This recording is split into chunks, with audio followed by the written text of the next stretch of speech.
Germany का एकीकरण। इसमें क्वेश्चन पूछता है कि जर्मनी के एकीकरण में बिस्मार्क की क्या भूमिका मानी जाती है। बिस्मार्क, तो सबसे पहले हम इसे समझेंगे कि जर्मनी तो मध्यकाल में जर्मनी काफी शक्तिशाली एगो देश था, काफी शक्तिशाली देश था। और यहाँ सलारमा का राज था, सलारमा के राज में ये काफी शक्तिशाली था। लेकिन सलारमा के मृत्यु के बाद जर्मनी छोटे छोटे राज्यों में बंटने लगा और लगभग 300 छोटे बड़े राज्यों में बंट गया। और छोटे बड़े राज्यों में जब बंट गया, आपस में ही लगा लड़ने, आपस में ही पड़ोसी राज्य एक दूसरे के दुश्मन बनते गए, जिसका नतीजा ये हुआ कि जब यह काफी कमजोर पड़ गया, आपस में लड़ते लड़ते कमजोर पड़ गया।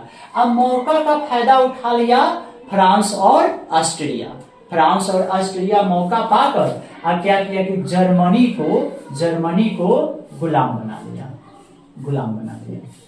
और जर्मनी को गुलाम बना के अब जर्मनी के लोगों पर अपना मनमानी लगा करने, वहां के लोगों पर अत्याचार करने लगा। जर्मनी से अनेक सारे वस्तु अपने देश ले जाने लगा। यहाँ के लोगों को कहने का अर्थ है कि काफी परेशान करने लगा। जर्मनी वासियों को अपने गलती का एहसास हुआ कि हम लोग आपस में ना लड़ते तो हमारा बना बनाया जो खेल है वह नहीं बिगड़ता। कह सकते हैं कि बना बनाया हमारा जो देश था वह खंडित नहीं होता, हमारा देश तितर बितर नहीं होता। आज अगर हम लोग दुखी हैं तो हमारे पूर्वजों के गलती के कारण, हमारे गलती के कारण। अतः यह लोग जर्मनी के जो निवासी थे, इस सभी कोई फ्रांस और ऑस्ट्रिया के व्यवहार से दुखी हो गए। एक ऐसे मौका के तलाश में कि कोई ऐसा विद्वान मिले, कोई ऐसा महापुरुष मिले जो कहने का अर्थ है कि हम लोग को आजाद कराए फ्रांस और ऑस्ट्रिया से, अथवा कहने का अर्थ है कि हमें आजादी का चंद लम्हा प्रदान करे। एक ऐसे बोलते हैं कि नेतृत्वकर्ता का तलाश था। ऐसे परिस्थितियों में आपको जर्मनी में बिस्मार्क का उदय हुआ। अब यह बिस्मार्क कौन था? तो बिस्मार्क जर्मनी का निवासी था और बचपन से ही इसके मन में आपको राष्ट्रवादी भावना, अपने देश से बड़ा प्रेम था। यह प्रेम उत्पन्न कराने वाला बिस्मार्क के मन में इसका एक बोलते हैं कि वहां का एक विद्वान था जिसका नाम था हिंगेल इसके मन में यह भावना उत्पन्न कराया था बिस्मार्क के। लेकिन बिस्मार्क के पास भी गोला बारूद, सेना, इन सभी का अभाव था। इन सभी के अभाव के कारण बोलते हैं कि इन सभी के अभाव के कारण जर्मनी का एकीकरण असंभव था।